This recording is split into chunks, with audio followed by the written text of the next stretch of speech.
yang jadi seperti kejadian dengan sekira-kira memutus tiap-tiap mereka yang melihat akan dia tidak mungkin hilang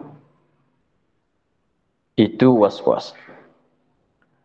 Bahawa diberi akan dia hukum orang yang lemah, orang yang lambat gerak diam yang telah lalu.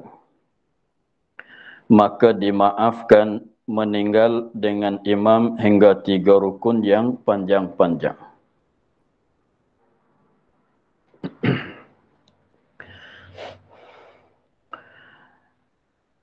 Adapun makmum muafiq, was-was. Adapun makmum muafiq,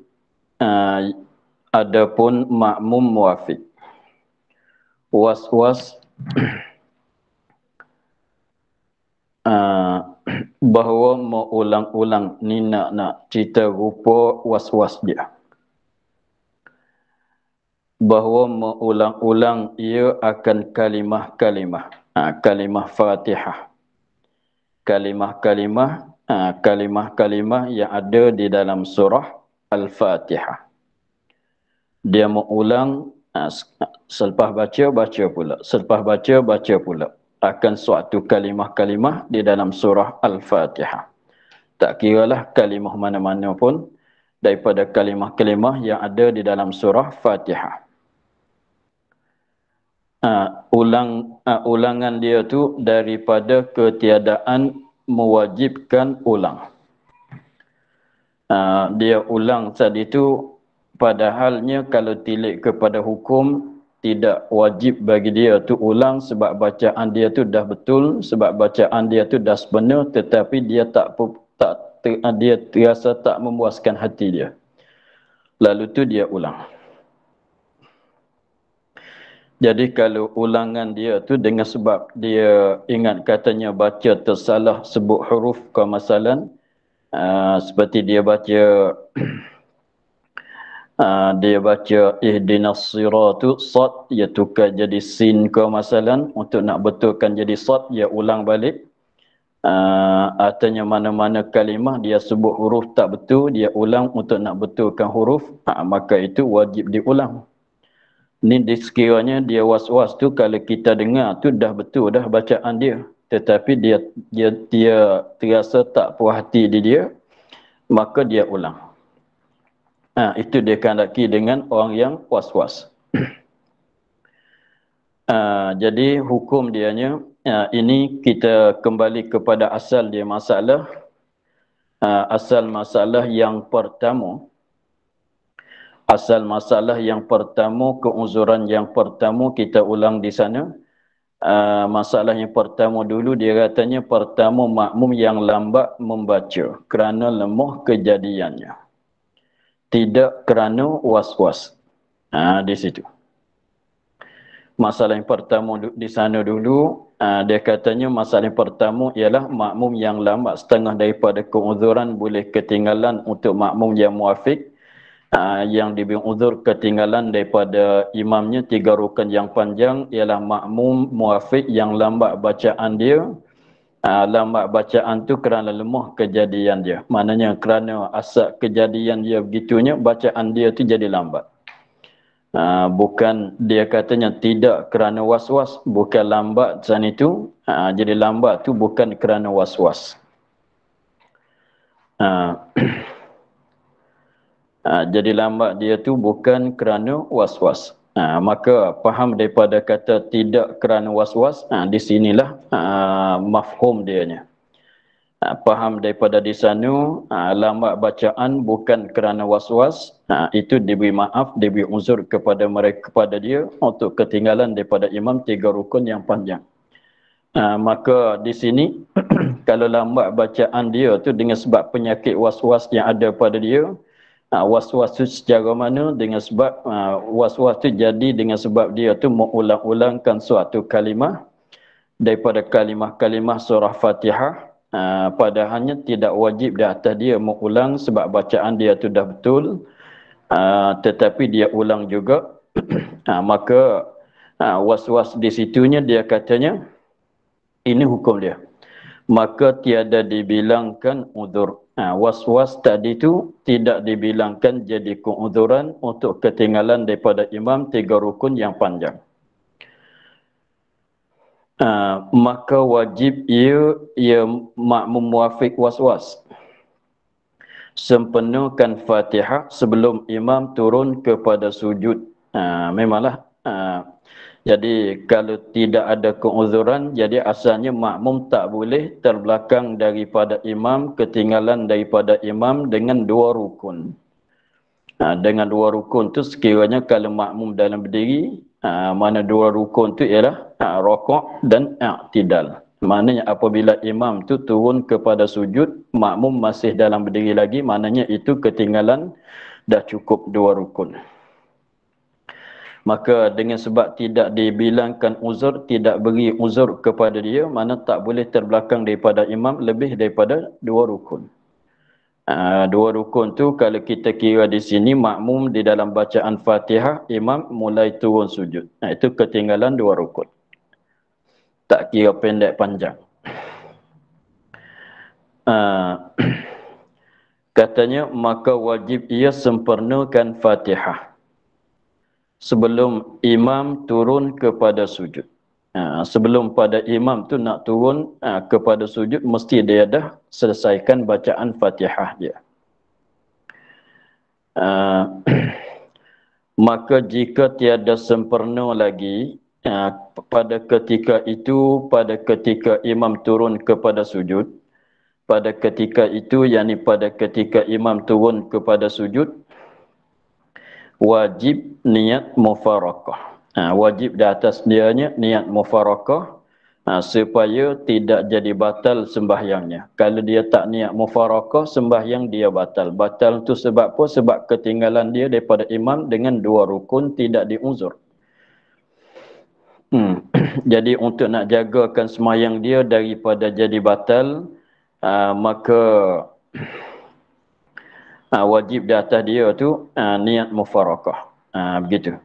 Jadi maknanya apabila dia niat mufarakah, maka sepenuhlah bacaan Fatihah dia tu. Jadi dia tu dah putus dengan imam.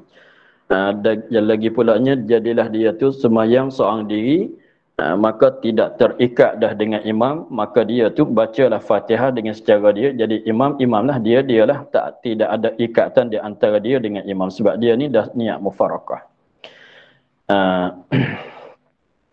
Jadi hukumnya apabila seorang tu jadi was-was, hukumnya dia wajib kena baca juga Fatihah dia. Wajib di atas dia tu kena baca juga Fatihah dia, tidak beri uzur ketinggalan daripada imam dengan 2 rukun. Lepas tu sekiranya kalau kita katanya imam di dalam i'tidal, dia dah selesai, dia rokok lah. Dia dapat selesaikan Fatihah dia belum pada imam, belum pada imam turun kepada sujud, maka maklumlah dia rokok lah. Dia rokok, dia i'tidal, ikutlah di belakang imam, hingga seterusnya.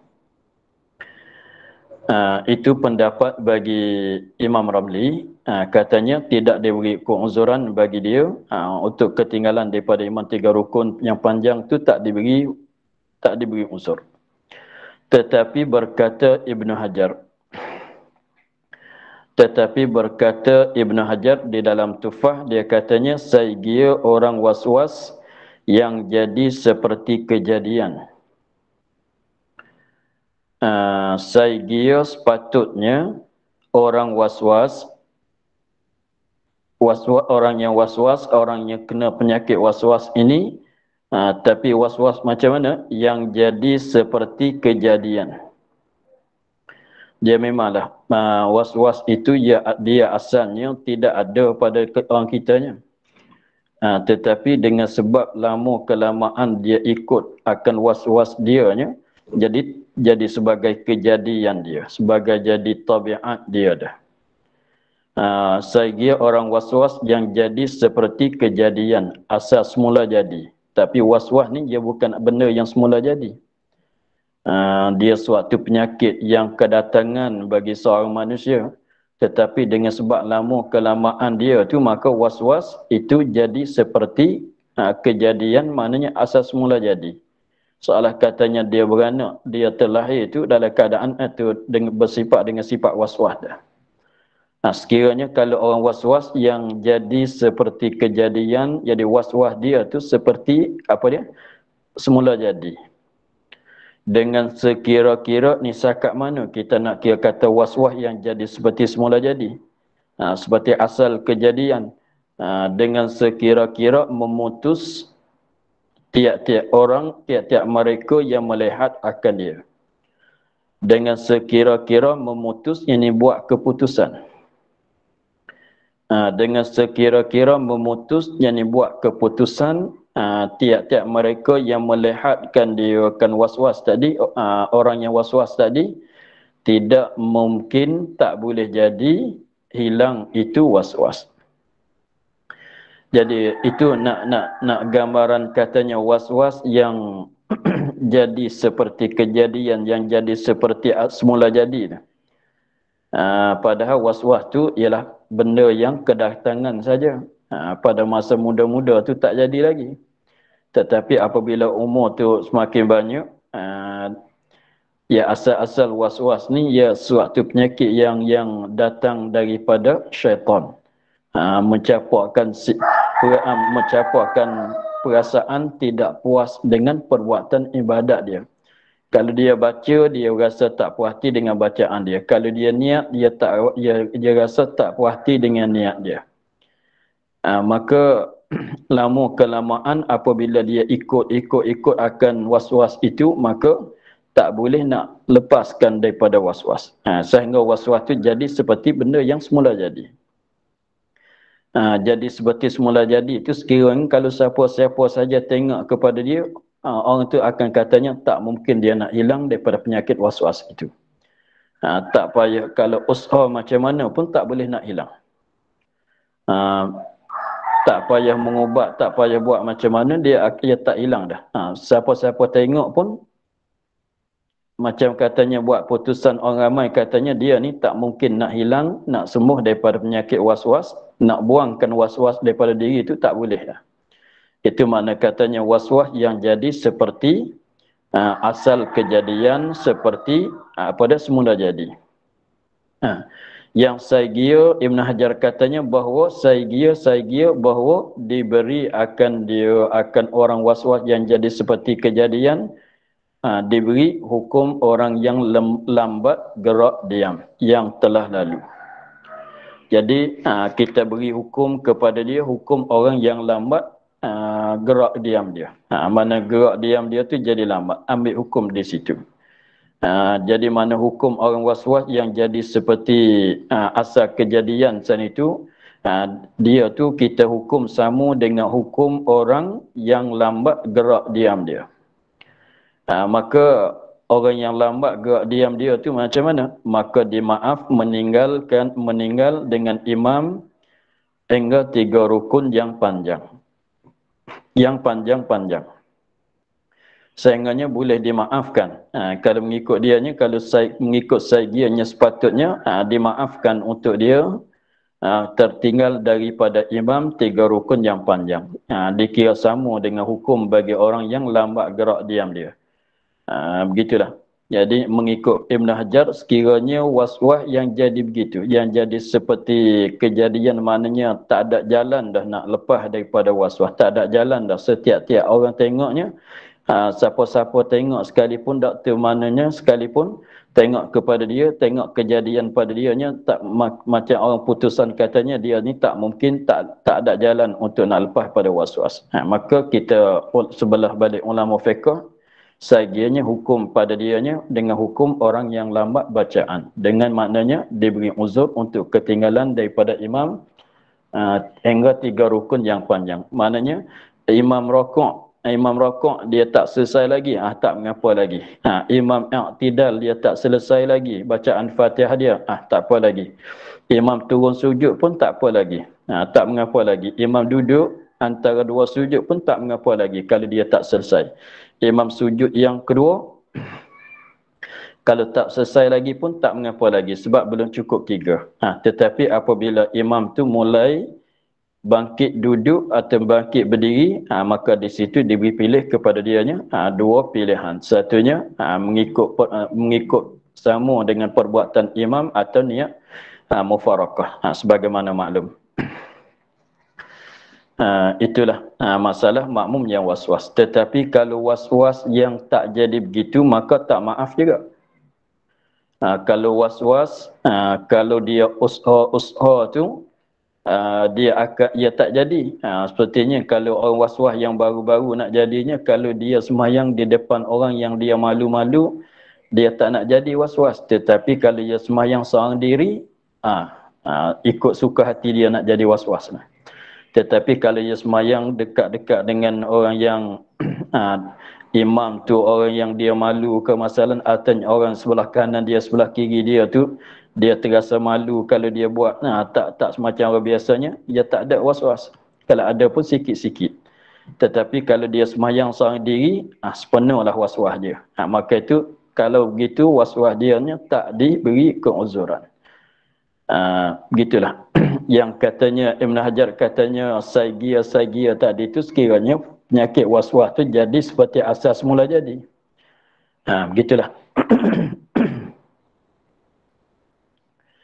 Adapun makmum yang muafiq yang datang syak akan baca Fatihah atau belum baca, atau ingat ia akan ketiadaan baca padahal sudah rokok ia dan rokok imamnya, maka tiada harus ia kembali baca Fatihah.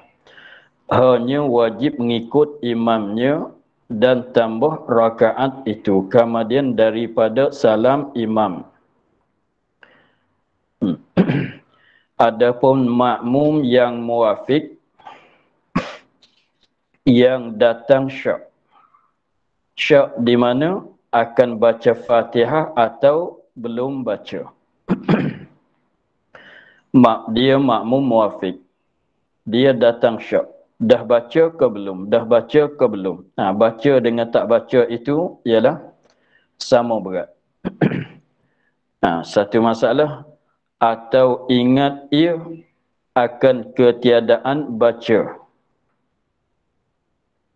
Ni atas pada syak. Atas pada yang datang syak.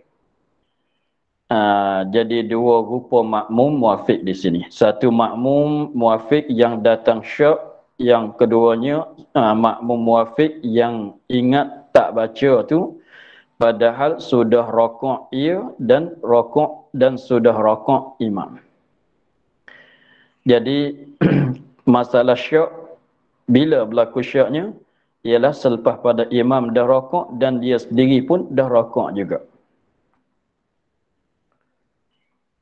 Dia dah rokok, imam dah rokok, dia pun dah rokok juga. Jadi di dalam masa rokok itulah dia datang syak. Adakah dia baca ke belum? Jadi maknanya masa dia datang syaknya bila? Selepas pada imam dah rokok dan dia pun dah rokok juga. Jadi kedua-duanya dah rokok. Itu di situ. Dan juga masalah ingat juga pun sama juga.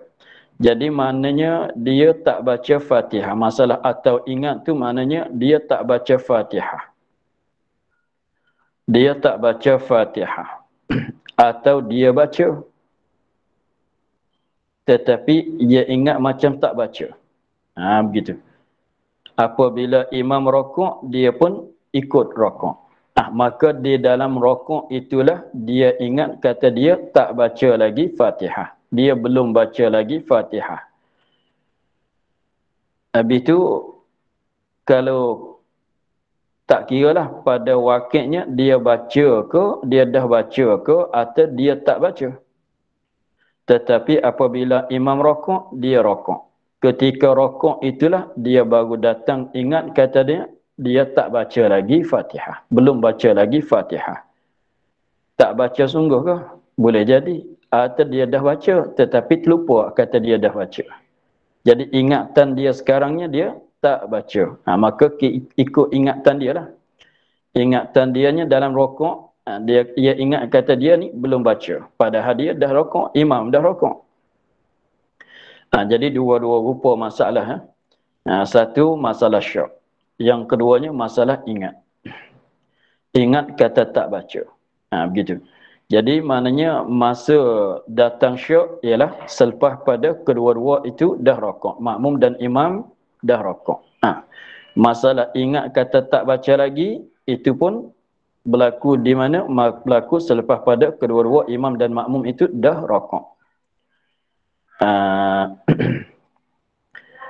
Jadi pendek katanya, dua-dua masalah tu kita boleh himpun di dalam satunya ialah dia syok atau dia yakin kata dia ni tak baca lagi. Begitu. Ini masuk, kalau kita tilik pada yang dulu ni, ini itu mafhum lawan bagi masalah yang kedua dan masalah yang ketiga. Masalah yang kedua dan masalah yang ketiga. Sebab masalah yang kedua dia katanya, kedua makmum yang syok ia sebelum rokoknya dan kemudian daripada rokok imamnya. Itu masalah kita dulu. Adapun di sini, syak tu bila selepas pada imam dah rokok, dia sendiri pun dah rokok. Itu masalah syak. Lepas tu masalah ingat tu kembali kepada masalah yang ketiga. Yang dulu ialah yang lupa nak baca Fatihah. Begitu. Jadi masalahnya di sini, kita kembali pada di sini, masalahnya apabila imam rokok, dia makmum muafiq pun dah rokok, di situlah datang syak. Artinya, imam rokok, dia pun ikut rokok. Di situlah dia datang ingat kata dia belum lagi baca Fatihah. Maka macam mana dia nak buat? Macam mana dia nak buat? Maka tiada harus ia kembali membaca Fatihah. Maka tiada harus ia kembali membaca Fatihah. Maknanya tak boleh, tiada harus haram serta membatalkan sembahyang. Itu maknanya. Maka tiada harus ia, maknanya tiada harus, maknanya haram serta membatalkan sembahyang. Maka tiada harus kembali baca Fatihah. Maknanya nak balik kepada berdiri semula tak boleh. Jadi maknanya ketika dia rokok, imam rokok, dia rokok, ketika itu dia datang syak. Atau dia ingat kata tak baca. Dia nak bangkit berdiri untuk baca Fatihah tak boleh. Sebab dia dah rokok, imam pun dah rokok. Sebab dia sekarang ni dia terikat dengan imam. Dia terikat dengan imam. Imam rokok, dia dah rokok. Apabila datang syak, datang ingat, tak boleh nak kembali kepada berdiri untuk baca Fatihah. Sekiranya kalau dia berdiri juga membatalkan sembahyang.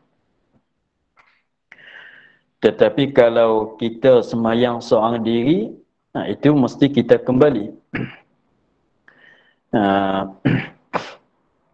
Kalau kita sembahyang seorang diri, wajib kita kembali kepada berdiri.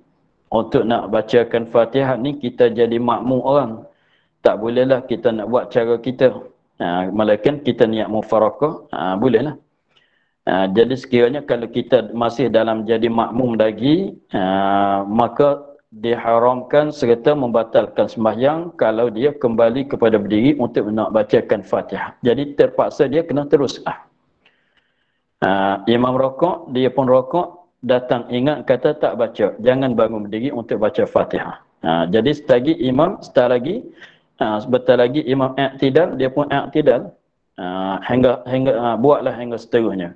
Tetapi rakaat itu tak dapat sebab dia tak baca Fatihah. Lagi pulanya imam tak menanggung sebab dia adalah makmum yang muafiq. Jadi maknanya mesti menghadap ke depan semata. Tak boleh kembali, tak boleh undur ke belakang tu, tak boleh. Jadi rakaat itu tak terjadilah. Macam kita tawaf. Macam kita tawaf, apabila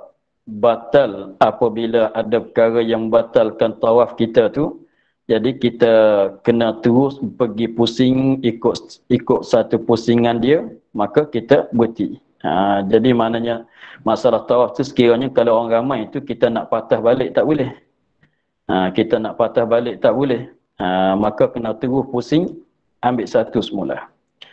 Itu masalah tawaf dah.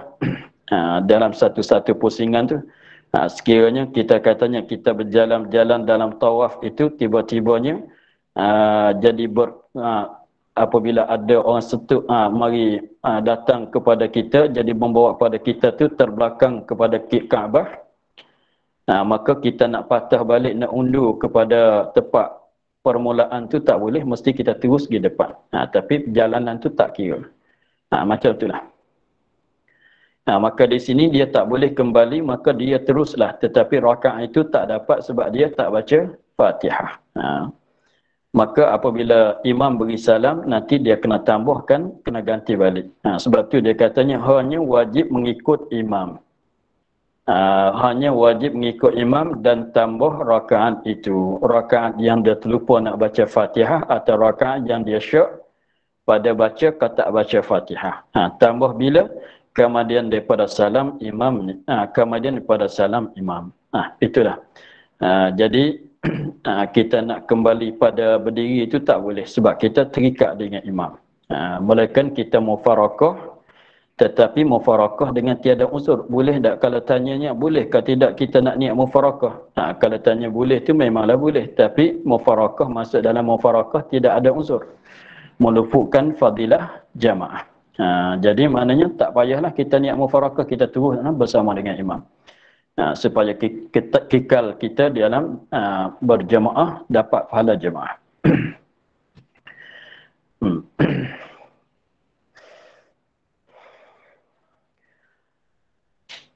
Habis di situ. Maka katanya dan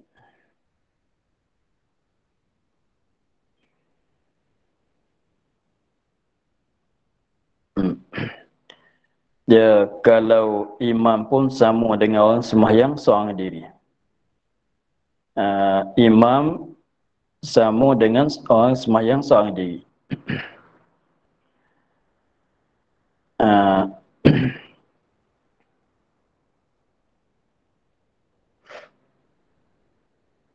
Dia masalah masalah di sininya tentu dengan makmum saja. Katanya apabila terlupa tu tak boleh kembali, itu tentu dengan apa dia? Tentu dengan orang yang jadi makmum saja. Adapun kalau jadi imam, artinya sembahyang seorang diri, kalau dia datang syak, artinya ingat kata tak baca, mesti kembali kepada berdiri untuk baca Fatihah. Maka sekiranya kalau sembahyang seorang diri itu mesti kembali kepada berdiri untuk baca Fatihah. Kalau jadi makmum, jadi imam pun mesti kembali kepada berdiri untuk baca Fatihah. Makmum pun mesti ikut kembali juga. Kembali kepada berdiri juga. Sebab rakaat tadi itu rakaat tak dikirai. Sebab imam tu rakaat tadi itu macam rakaat yang tidak dikira. Sebab tu apabila imam kembali pada baca Fatihah, makmum pun mesti kena kembali kepada Fatihah juga. Kembali berdiri juga. Artinya tunggu di dalam kembali juga. Kembali juga kepada berdiri. Tapi makmum dah baca, tak payah baca lah. Imam tu kena baca lah. Begitu, nanti sujud sahwi. Kalau berlaku begitunya, maka di hujung sembahyang tu disunatkan sujud sahwi. Sebab masuk dalam sengaja, kalau sengaja menambahkan rokok membatal, tapi dia tak sengaja sebab dia terlupa. Begitulah. Maka telah selesai daripada menyatakan muafiq, masuklah menyatakan masbuk. Jadi hukum yang panjang tadi itu ialah hukum bersakutan dengan makmum yang muafiq. Maka sekarang masuk pula pada menyatakan hukum makmum masbuk pula.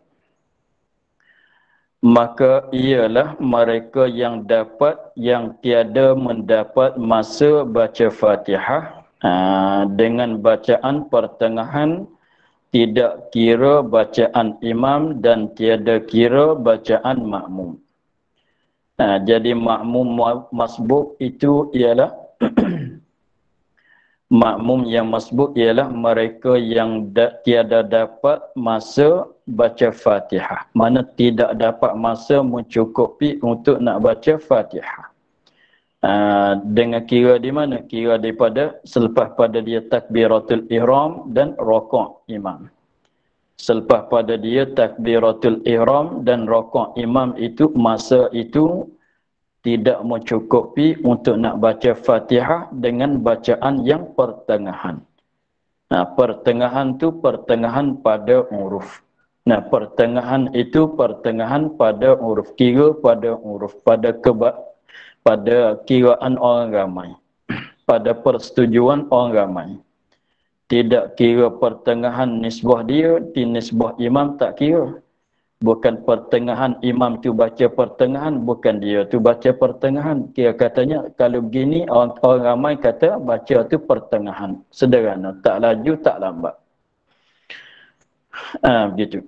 Jadi kita tak payah tanyalah katanya dengan sebab dhabit dia tadi itu apabila dia selepas pada takbiratul ihram dan imam rokok itu masa tak mencukupi untuk baca Fatihah.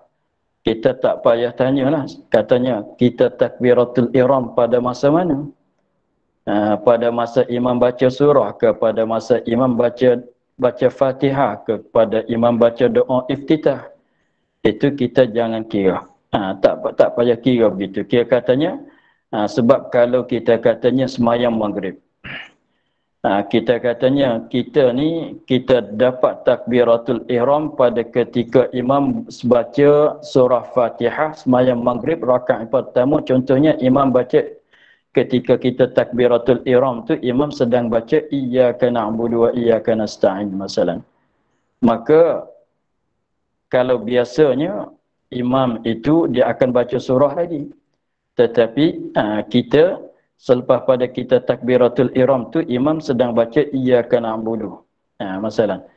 Maka sekiranya selepas pada amin tu imam rakaat. Tak baca surah. Atau imam sudah waladhdallin amin pun dia tak baca, terus rakaat. Lepas tu tengoklah selepas antara tu cukup ke tak cukup kita baca Fatihah masanya. Kira di situ. Kalau kita takbiratul ihram pada imam, masa imam baca surah masalan.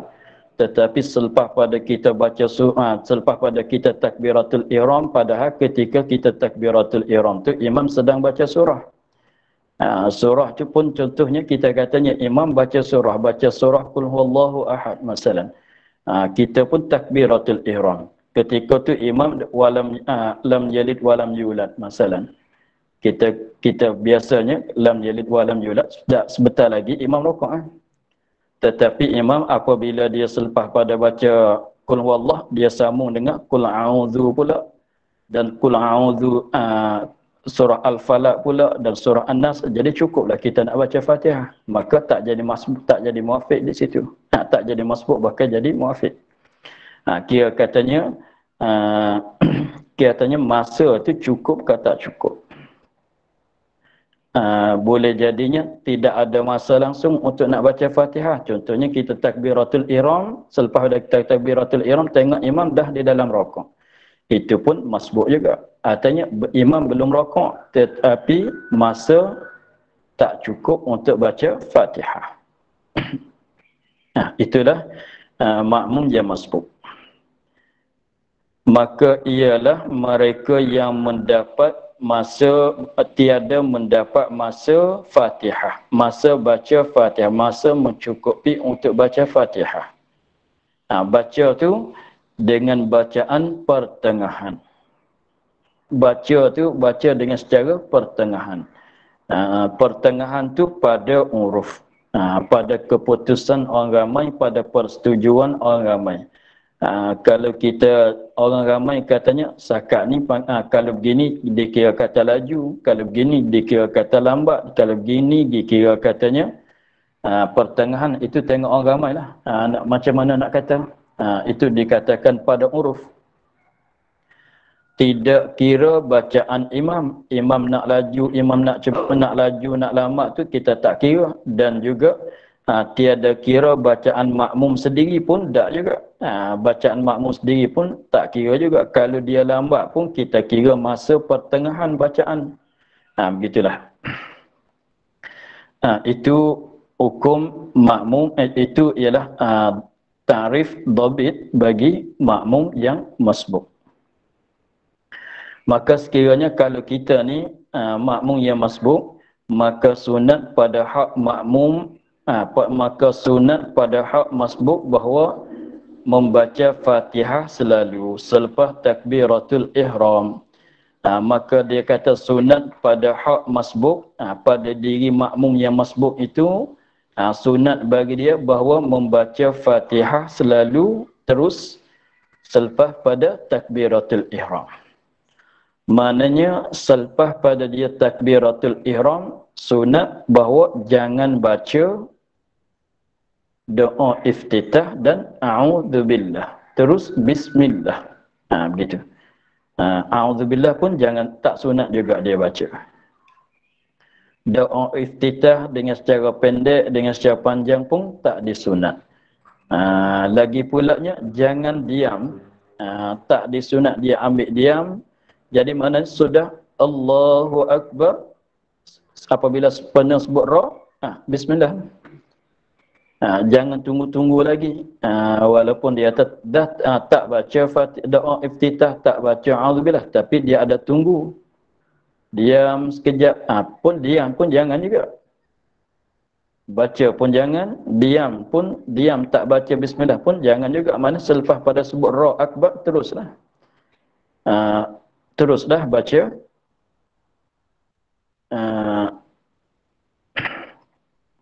teruslah baca Fatihah. Begitu. Teruslah baca Fatihah. Jadi tak sunat untuk makmum masbuk baca doa iftitah dan baca a'udzubillah. Begitu. Kecuali bahawa zon ia. Kecuali maknanya sunat juga.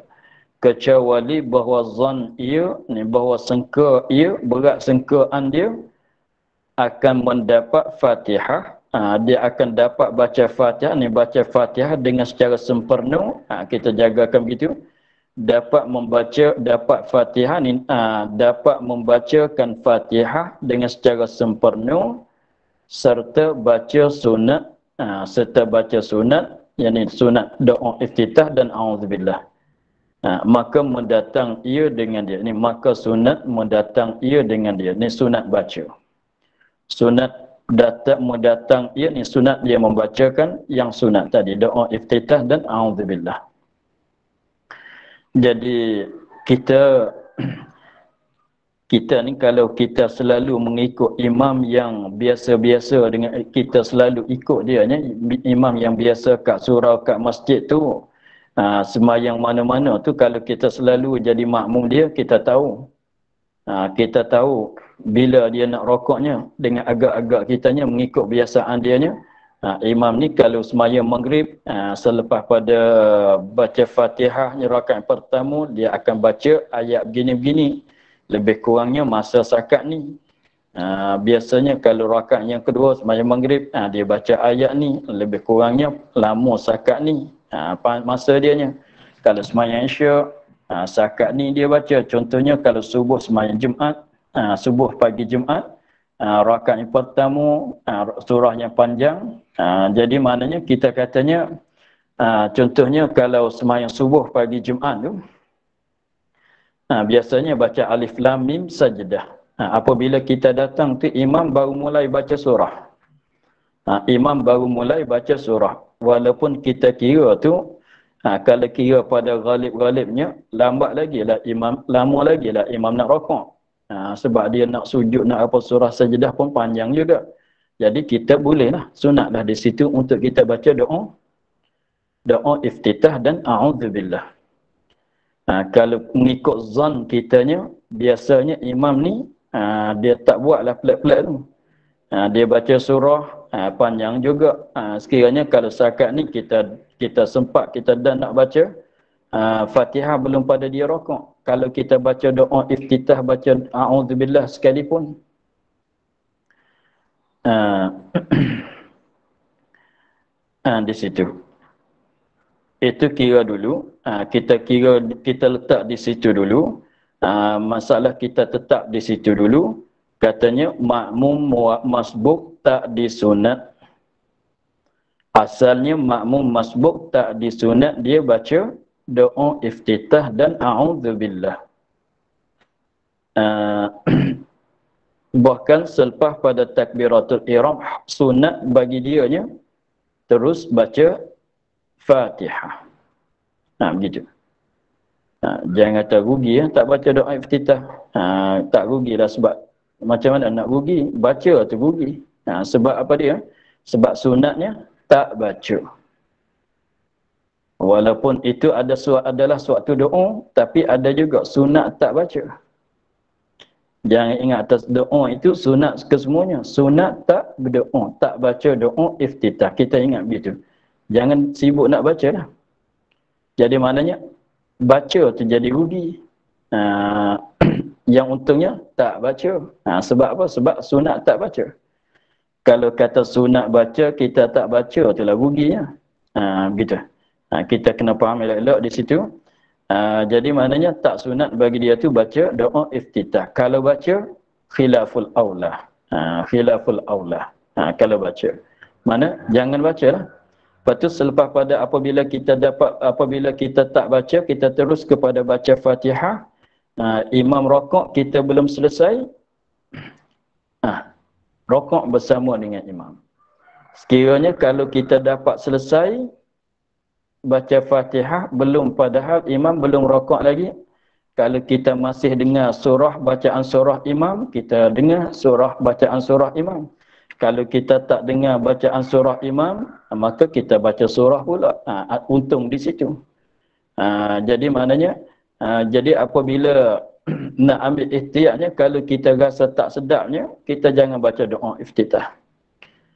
Untuk nak ambil ihtiyatnya, kita selepas melakukan kita dapat takbiratul ula bersama dengan imam, tu kita bacalah doa iftitah. Begitu. Maka sekiranya kalau kita rasanya imam dah dalam pertengahan berdiri, dah separuh dah dia berdiri. Berdiri itu biasanya tak berapa lama dia nak rokok dah. Kalau kita tengok dengan keadaan begitu, jangan baca lah. Begitu. Tetapi kalau kita tengok dengan adat biasanya imam, kalau dia baca surah ni, dia akan sepenuh lagi, lambat lagi. Maka sekiranya pada sengkaan kitanya, kata dia ni lambat lagi nak rokok, maka sunat juga kita baca doa iftitah. Contohnya tadi kita katanya sembahyang subuh Jumaat, pagi Jumaat. Imam sedang baca, kita takbiratul ihram, ketika imam mulai baca apa dia? Mulai baca alif lam mim. Selepas pada amin tu kita takbiratul ihram. Kita takbiratul ihram, imam mulai baca alif lam mim. Alif lam mim sajadah. Kita pun ingat katanya kalau mulai baca surah alif lam mim tu, dia baca sampai akhir lah. Jadi kalau kita nak baca 5 kali Fatihah pun boleh lagi tu masa tu. Maka pada di situ sunatlah kita baca doa iftitah. Tiba-tibanya nak jadi masalah. Nak jadi masalahnya, kita katanya imam selepas pada amin, kita takbiratul ihram pada sembahyang subuh pagi Jumaat. Imam pun mulai baca alif lam mim sajadah. Kita pun baca Fatihah. Kita baca Fatihah boleh separuh, imam lupa surah tu. Nak baca tak boleh, dia terus rokok. Nampak begitu? Dia terus rokok. Maka macam mana kita nak buat? Itu tengok lagi ke datang. Itu dia sebab kitanya tak boleh nak tahu, tapi kiranya jangkaan kita tu imam tu lambat lagi nak rokok. Sunatlah baca. Tapi kalau jangkaan kita tu imam tak berapa lama dia nak rokok dah. Jangan kita baca doa iftitah dan a'udzubillah. Kita letak di situ dulu masalahnya. Jadi asalnya makmum masbuk jangan baca, tak sunat baca doa iftitah. Malaikat dia yakin atau zon berat sekaan dia katanya kalau dia baca doa iftitah pun dia dapat selesaikan bacaan Fatihah belum pada imam rokok. Maka di situ sunat baca. Lepas tu kita nak tahu di mana, kita jamin ke imam kalau dia bermulai nak baca surah Alif Lam Mim Sajdah. Kita jamin 100% ke dia nak baca sampai akhir. Boleh jadi dia baca satu ayat, dia tak datang terlupa. Kedatangan terlupa, nak baca tak boleh, nak baca tak boleh, dia pun terus rokok. Boleh jadinya begitu. Contohnya kalau sembahyang maghrib, sembahyang isya, rakaat pertama yang kedua, tu imam baca ghairil maghdubi alaihim, kita pun takbiratul ihram. Biasanya kalau kita kalau kita baca doa iftitah, dapat lagi kita nak baca Fatihah selepas pada belum pada imam rokok. Mengikut ghalibnya begitu. Maka sunatlah kita baca. Tetapi apabila kita baca doa iftitah, imam amin, imam terus rokok. Kita harap kata dia baca surah lagi. Dia terus rokok. Jadi maknanya kita tak dapatlah nak baca Fatihah. Tetapi maknanya kita mulai dengan doa iftitah tu mulai dengan sunat. Sebab kita pada zon kitanya mengikut adat wali imam tu, dia baca surah lagi. Begitulah. Itu maknanya kecuali bahawa zon ia atau yakin ia akan mendapat Fatihah. Akan dapat baca Fatihah dengan secara sempurna padahal imam belum rokok lagi. Kalau kita agaknya begitu, maka sunat.